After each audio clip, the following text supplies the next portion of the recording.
Hello and welcome to Davos Talks with PwC, live at the World Economic Forum and from the PwC Lounge at the Belvedere Hotel. Throughout the week, we've been speaking to leading specialists in AI, climate change and upskilling. And today we have a very special guest with us. His name is Bob Moritz. He, of course, is the Global Chairman of PwC, and he's here to discuss the main talking points of the World Economic Forum and also reflect on an informative and exciting week. It's also been a very busy one, Bob, hasn't it? Very much so, but happy to be here for this conversation. Yeah, and you look good on all that energy, so you thrive on being busy. But look, it has been a really eventful week. So in terms of the takeaways, what are yours? What are the themes that have really stuck out this year at Davos? There's a couple of perspectives I guess I bring. Each year, some people come to Davos a little optimistic, and they leave pessimistic. This year, I would say people came in a little bit more pessimistic, but left a little bit more optimistic. Why is that? I think you finally saw an inflection point. Business community, government leaders, society at large, etc., coming together to say, listen, we do have some challenges in the world, but we've got some opportunities now. So climate clearly was the topic of this particular dialogue from Davos. But I would say it was the stakeholder engagement, which is where the WEF wanted to go on the 50th anniversary. How, in fact, are we thinking more so about stakeholders, the actions we can take, and how we can make this world a better place? The vibe I get from that is that there's a sense that perhaps business is drinking in the last chance saloon. You've now got 10 years to get it right. It's for the first time in our CEO survey, for example, CEOs saw more opportunity in climate change.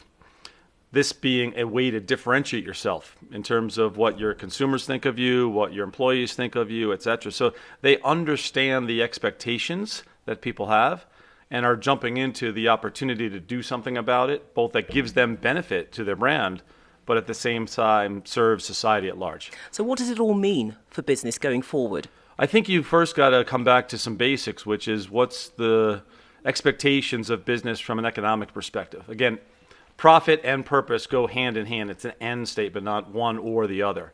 So first, they've got to execute extremely well in their current strategies, and now what they've got to do is bring in some elements to that strategy. Clearly, stakeholder expectations is one of them, so climate, big opportunity for them. The employees, in terms of what they want to do and upskilling their employees to be better prepared for the future, both in terms of when they are in that organization or if they choose to go elsewhere. Likewise, they have an equal opportunity to prepare the world to have the right skills for future employment. And again, that goes to those that are educated today, but perhaps looking for jobs, but also those that perhaps don't have access to education. The other aspect that we have to talk about is technology.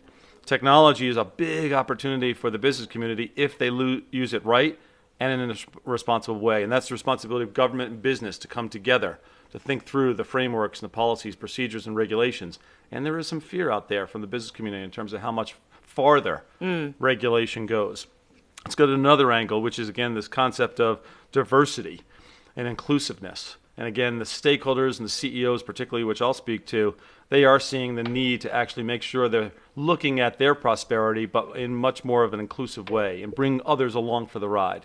And finally, which I said was a theme here, this climate opportunity. It was top of mind for everybody coming in, probably because of a combination of activism that's out there, but the reality of some natural disasters that we see time and time again over the last even couple of weeks. And again, that's where the business, community leaders, government perspectives, and business perspectives are really important to come together and work to try to get some action and better results going forward. I mean, look, it's a big job that's out there, a huge, huge road, but change can only come from the top. And the question is, how should business leaders themselves respond? Because they've got to blaze the trail for others to follow. So how do they go about setting this example? Well, first and foremost is to get out there and listen. Engage with the stakeholders. Engagement is listening as well as dialoguing around what to do, how to meet those expectations. And to talk about not only what you do, but why you're doing it. Why have you made the prioritizations you have? How is that having an impact? Second is to bring it back into your strategies. We don't think that climate or diversity or AI or whatever the case may be is something that's over there on the silo. It's got to be embedded in all that we do. And that's, again, where the CEOs... In the company DNA, basically. Absolutely, in every action you take. And last but not least is get the execution around that right. Engage your employees as much as possible. Get them to be part of the solution, not necessarily just from the top down. So making sure that the CEOs drive the agenda get the alignment, and execute ruthlessly is really important around these themes. So this is a change of business culture, a diversion, a departure away from perhaps what's seen as the traditional way of doing things. I think it's not necessarily the move away from the traditional way of doing things. I think it's actually the way of doing things. The new way. And some people are doing this today. Others are moving in that direction, bringing it all with a stakeholder in mind rather than just a shareholder in mind. But again, those things go hand in hand. A shareholder still is a stakeholder, one of the important ones, but it's equally as important to think about the world as well. So it's widening the stakeholder net, effectively. For sure. I mean, look, you're a Davos veteran. So in the time that you have been at Davos, what have you seen? What are the changes? And more specifically, what have you personally learned? Well, for me personally, it's actually a good opportunity to listen carefully. And what I would take away from this is what we, PwC, can be doing more so. So our carbon footprint, our focus on what we can do to actually help nature or water, whatever the case may be, huge opportunity. The second is we've been implementing an upskilling initiative within PwC. We call it New World, New Skills, where we're trying to dedicate billions of dollars over the next couple of years, not only to upskill our own people to be better fit for that future and have better opportunities, more sustainable opportunities, but to help governments and business do that as well. And the third leg of that stool is actually working with others. So the collaborative model, again, no one organization or government can do this by themselves, is going to be even more important going forward. And that means you've got to collaborate, compromise, and move from where we are today to where we want to go tomorrow. And do you think that as a leader in your own right, that you'll be doing anything differently to the way that you've performed functions in the past? Can you see that way ahead of you now? I think so. When you look at PwC, I think we've got a great opportunity to actually bring our perspectives to the table with even more impact. So while idealistically it's in the same areas that we're focused on, it's a question of how can we accelerate those, expand those, and have better impact for those that we're engaging in, and allow us to take our lessons learned and apply them in the world. And that's a good example where our New World, New Skills initiative, we've learned a lot in that regard, sharing that with other corporates so they can perhaps learn and move faster than we did and learn from our mistakes, or maybe even take those to governments and apply them in scale.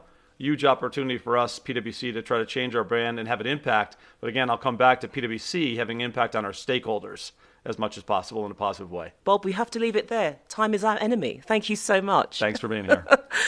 Well, look, it's been an incredible, thought-provoking, exciting and inspiring week here at Davos. But that is all from me and indeed the World Economic Forum.